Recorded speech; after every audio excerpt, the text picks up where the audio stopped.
My name is Ethan Walker, and if you told me a month ago that my life was about to fall apart, I would have laughed.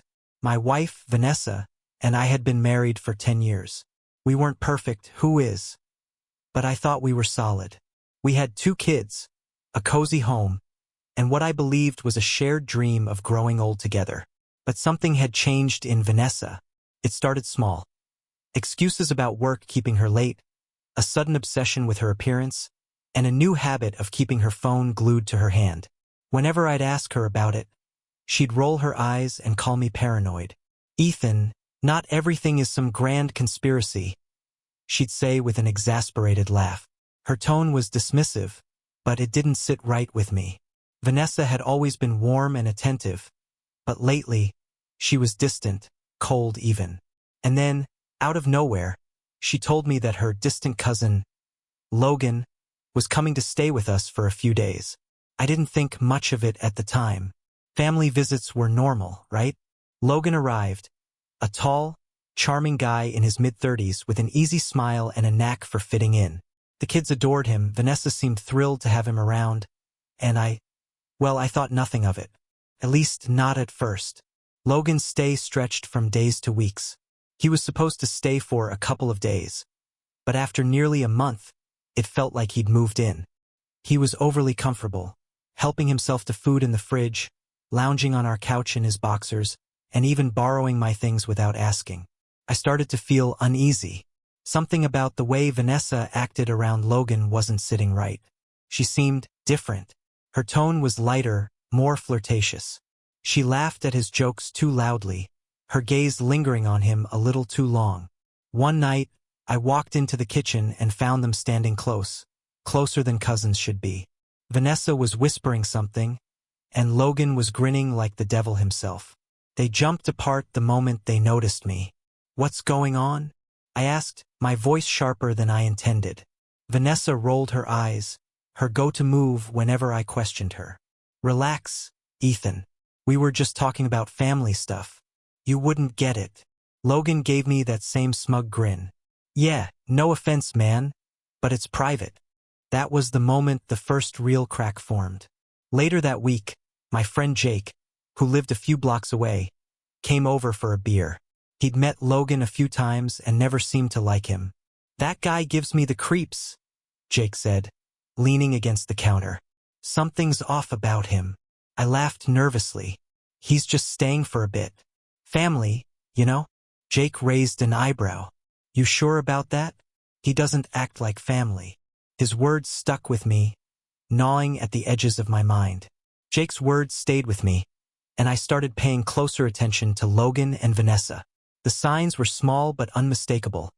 A fleeting touch here, a shared glance there. Late-night conversations in the kitchen when they thought I was asleep. The tension in my gut grew worse by the day, but I didn't have proof. I told myself I was being paranoid, that I was reading too much into it. Then, one night, everything changed. I came home from work early, hoping to surprise Vanessa with dinner. The kids were at a sleepover, and the house was unusually quiet.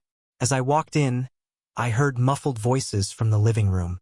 "You know he's starting to get suspicious," Logan said, his voice low but distinct. "Ethan's too dense to figure it out," Vanessa replied, laughing softly. "I've got him wrapped around my finger." My heart stopped. The blood roared in my ears as I crept closer, staying out of sight. "So, how much longer are we playing this game?" Logan asked, his tone casual, as though they were discussing the weather. "Not much," Vanessa replied. "Just need to figure out how to explain why you're staying so long. Ethan's starting to ask questions." I couldn't take it anymore. I stepped into the room, and the look on their faces confirmed everything. Vanessa's smirk froze, and Logan's expression turned into a poor attempt at feigned innocence. "Explain what, Vanessa?" I said, my voice shaking with controlled rage. Vanessa's face shifted into something colder, sharper. As if she was annoyed I had the audacity to interrupt. Logan, on the other hand, stood frozen, his smirk vanishing. "Ethan, calm down," Vanessa said, her tone dripping with condescension. "You're overreacting." I pointed at Logan, my voice louder than I intended. What's going on, Vanessa? Why is he really here? And don't you dare lie to me. She sighed dramatically, crossing her arms. Fine. You want the truth? Logan's not my cousin. He's someone I care about. The words hit me like a sledgehammer. Someone you care about? I repeated, my voice cracking. She didn't flinch. I deserve to feel alive, Ethan. And you haven't exactly been exciting lately. Logan finally spoke up, his voice smug. Look, man, this was bound to come out eventually. You should have noticed the signs. I wanted to lunge at him, to wipe that grin off his face, but I turned to Vanessa instead. How long, Vanessa? She shrugged, as if it didn't matter. A few months, maybe longer. Does it really make a difference? Her coldness left me breathless. You let him live here, in our home, around our kids, and you don't think it matters? She laughed bitterly. Oh, please, don't act like you're some perfect husband. You work late, you're predictable, and frankly, you're boring. Logan gives me what you can't. The venom in her words made my blood boil. I stared at Vanessa, trying to process her cruelty. The woman I had loved for over a decade stood before me like a stranger, her words cutting deeper than I thought possible. You brought him into our home, I said, my voice trembling with anger. You lied to me, to our kids. She rolled her eyes, unfazed. Oh, spare me the moral outrage, Ethan. You were too blind to notice anything. That's on you. Logan leaned back against the wall, arms crossed, a smug grin playing on his face. Look, man, maybe it's time to move on. Vanessa and I, that was it. I lunged at him, grabbing him by the collar. He stumbled back, his grin vanishing as I pushed him against the wall. Get out of my house, I growled, my voice low and filled with rage. Vanessa stepped between us, shoving me back. Stop it, Ethan. You're embarrassing yourself. I turned to her, my fists clenched. Embarrassing myself? You're the one who brought this clown into our lives. You betrayed me, Vanessa. Her face twisted with anger. Oh, grow up. Maybe if you weren't so dull, I wouldn't have needed Logan in the first place. Her words felt like knives, but they also brought a strange clarity. I realized there was no saving this. No apology, no explanation could fix what she had done. I took a step back, my voice calm but cold. Logan leaves tonight. You can go with him if you want, but he's out of this house. She opened her mouth to argue, but I didn't give her the chance. I walked upstairs, grabbed a suitcase, and threw it at Logan's feet. Pack your things and leave. Now. Logan hesitated, glancing at Vanessa as if waiting for her to defend him. She crossed her arms and stared at me with a smirk. You can't just kick him out like that, Ethan. He's a guest. I laughed bitterly, shaking my head. He's not a guest. He's a parasite. And if you don't like it, you can leave too. Logan grabbed the suitcase, muttering under his breath, but I didn't care to listen. He stormed out the door, slamming it behind him. Vanessa glared at me, her face twisted in anger.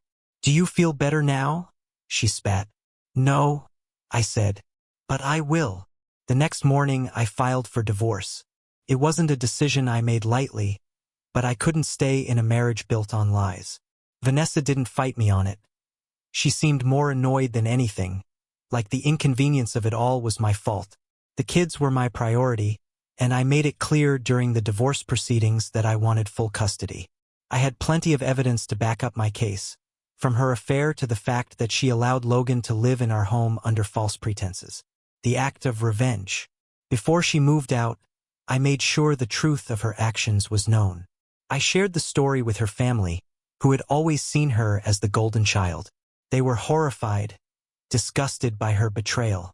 Even her closest friends distanced themselves from her. I wasn't spiteful. I just wanted her to face the consequences of what she had done. Conclusion, moving forward. The divorce was finalized within months.